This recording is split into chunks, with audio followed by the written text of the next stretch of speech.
Hello everyone, आज हम principle of inheritance and variation के कुछ की पॉइंट्स को रिवाइज करेंगे जो आपके लिए बहुत इम्पोर्टेंट है इस चैप्टर को समझने के लिए। क्योंकि अगर हम बेसिस को नहीं समझते तो एक छोटी सी प्रॉब्लम हमें बहुत बड़ा माहौल क्रिएट कर देती है, इसलिए हमें बेसिस समझना बहुत इम्पोर्टेंट है। अगर हमें बेसिस ही नहीं पता होगा तो हमें कुछ भी समझ नहीं आता, इसलिए हम बेसिक क्लियर करेंगे। उसके आगे उसके बाद हमें ये चैप्टर बहुत अच्छे से समझ आ जाएगा। इसीलिए पहले चैप्टर पढ़ने से पहले अपने बेसिक और इम्पोर्टेंट हेडिंग्स को समझें। तो सबसे पहले हम जानेंगे कि हेरिडिटी क्या होता। क्या हेरिडिटी क्या होता?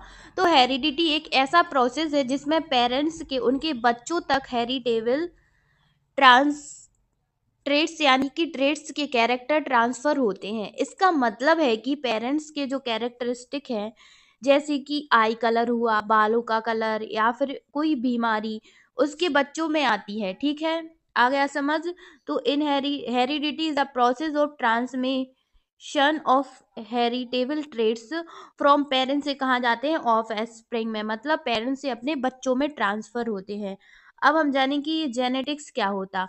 तो जेनेटिक्स क्या है? बायोलॉजी की ब्रांच है जो इनहेरिटेंस और वेरिएशन के प्रिंसिपल और प्रोसेस को क्या करती है, डील करती है, या फिर हम कह सकते हैं उसमें हम अध्ययन करते हैं, पढ़ते हैं जेनेटिक्स में। इन सब चीज़ों को ये समझने की कोशिश करता है कि कैसे ट्रेड्स एक जनरेशन से क्या करते हैं, दूसरी जनरेशन में ट्रांसफर होते हैं और इसमें क्या वेरिएशन आते हैं। ठीक है, और इसमें क्या वेरिएशन आते हैं। तो जेनेटिक्स एक ब्रांच है बायोलॉजी की जिसमें हम डील करते हैं principle mechanism of inheritance and variation को। ओके, इसके बाद आता है इनहेरिटेंस। तो इनहेरिटेंस हेरिडिटी का बेसिस प्रोसेस है। क्या है इनहेरिटेंस? हेरिडिटी का बेसिस प्रोसेस है। इस प्रोसेस के जरिए ट्रेड्स माता पिता से बच्चों तक ट्रांसफर होते हैं। ठीक है, इससे जीन्स पूल की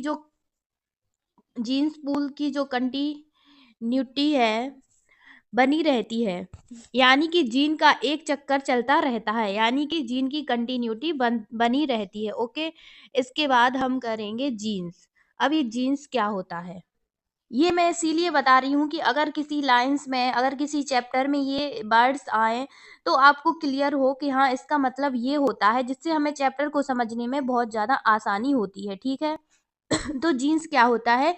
जीन्स इनहेरिटेंस का बेसिक यूनिट है और ये क्रोमोजोम्स पर लोकेटेड होते हैं। कहाँ लोकेटेड होते हैं? क्रोमोजोम्स पर लोकेटेड होते हैं। ये जीन्स ही है जो ट्रेड्स को डिफाइन करते हैं। क्या करते हैं? ट्रेड्स को डिफाइन करते हैं और इसका ट्रांसमिशन होता है माता पिता से बच्चों में। काय का? जीन्स का। तो जीन्स ही एक बेसिक यूनिट है इनहेरिटेंस का जो क्रोमोजोम के ऊपर लोकेटेड होता है। ओके, अब हम आगे करेंगे वेरिएशन क्या होता है। ठीक है, तो बात करते हैं वेरिएशन का मतलब है कि एक ही स्पीसीज का मतलब डॉग की स्पीसीज डॉग डॉग, या फिर ह्यूमंस की स्पीसीज, या फिर कैट की स्पीसीज। तो एक ही स्पीसीज के इंडिविजुअल में अलग अलग ट्रेट या कैरेक्टर का होते हैं। क्या होते हैं? एक ही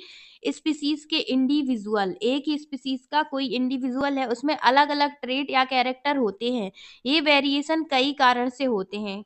ठीक है ना, एक ही स्पीसीज का वेरिएशन, और ये काय से होते हैं? कई कारण से होते हैं। चलो हम कारण जानते हैं।